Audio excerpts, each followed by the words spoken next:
Mondo cool. That's right, boys. Mondo cool. Hey everyone, Shintai here. This time I'm reviewing Generation of Chaos, Pandora's Reflection, a digital download-only PSP title available on PSN. This is a real-time strategy RPG developed by Sting and published by NIS America. The first thing that stood out to me when I played this game were the visuals. This is a vibrant and colorful game. I want to give special attention to the art style of the characters. The game is accompanied by portraits of the characters, and they look stunning. The art style itself is great, and the characters are very well designed. I see some of these characters and I feel like I already have a good grasp of who they are just by seeing them, and I feel that this gives them good personification. My biggest gripe with the visuals, however, is just simply how nothing is shown during the story segment. All the cutscenes are just floating heads and speech bubbles, or narration. This makes certain scenes that would normally be more dynamic less interesting, because the game misses a very simple but crucial aspect of storytelling. Show, don't tell. And this game is nothing but tell. Still, other than that, I think the visuals themselves are great, and I really don't have anything else negative to say about them. The music in this game is really nice, but the songs during battles get you pumped up and ready to beat an army. One thing that surprised me was, even though this is a PSP title, it had voice acting. However, there is no English dub. Personally, I didn't mind. The Japanese voices sounded fine to me. Well, obviously I don't speak Japanese, so I can't really vouch for the quality of said voice work. But whatever, I feel it gets the job done. Now, this game follows our protagonist Claude and his sister Yuri. Claude is an alchemist, and his sister has some rare disease that constantly requires her to be nourished by a specific medicine that requires an important substance called snowdrops. This substance is an important commodity in the game world, and people are willing to do some rather shady things in order to get their hands on them. This is where the crux of the conflicts occur in the game. The game starts off fairly slowly story-wise, but eventually starts to pick up steam and become more interesting. Strange things happen to Yuri, which will make you want to find out what it's about and why. The characters in this game are a colorful cast, but the biggest problem is that there's way too many of them.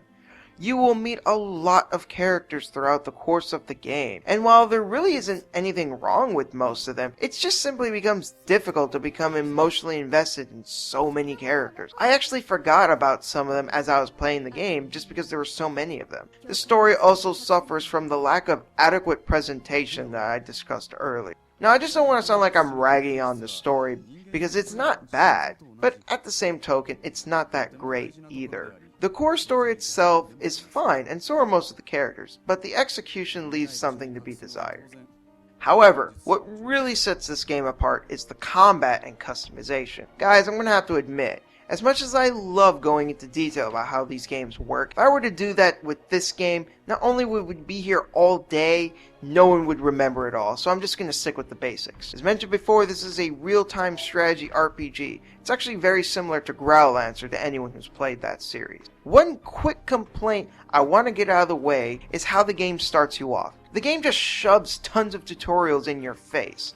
Now, I'm fine with tutorials for the most part, but this was way too much. I recommend just skipping them and just trying to figure it out for yourself. And luckily that isn't too tough. Once the game stops trying to shove tutorials down your throat, however, that's when the ball starts rolling. You really start to have some fun with it. You can command up to 5 units at a time during battle. Tell them where to go. They can either take out enemy artillery, their strategy points, their base, or so they can engage in combat. Right before you fight an enemy, you can choose your weapon, and each weapon has different properties. Some may do more damage, but may not be as good against the weapon your opponent is using. Some weapons create different sized attack circles. After you hit an enemy, an attack circle will appear. Any character that you have that is within that circle will be able to keep hitting the enemy. When you hit an enemy, you will also get summon shard. When you get enough of these, you can use a summon, which can either heal your party, attack enemies, or stun them. However, you can't abuse them,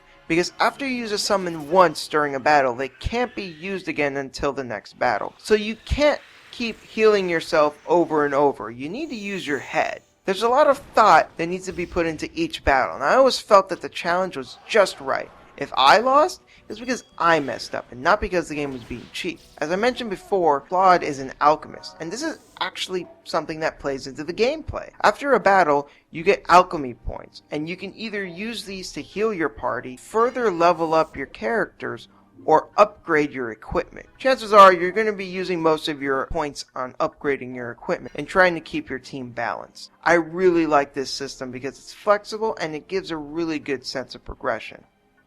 Generation of Chaos: Pandora's Reflection is a very solid title. It looks good, sounds good, admittedly does suffer a bit story-wise, but more than makes up for its deep and fun gameplay.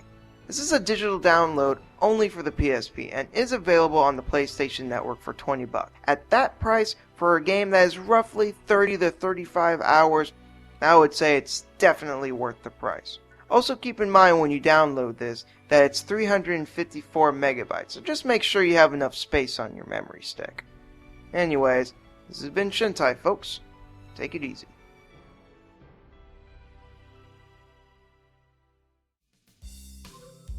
It's that time again, folks. It's time for my nameless section at the end of the video. Because I'm lazy and I don't feel like coming up with a name. Anyways, I'm being particularly lazy today and I don't really have any strong themes going with what videos I'm recommending because I've never reviewed an RTS before.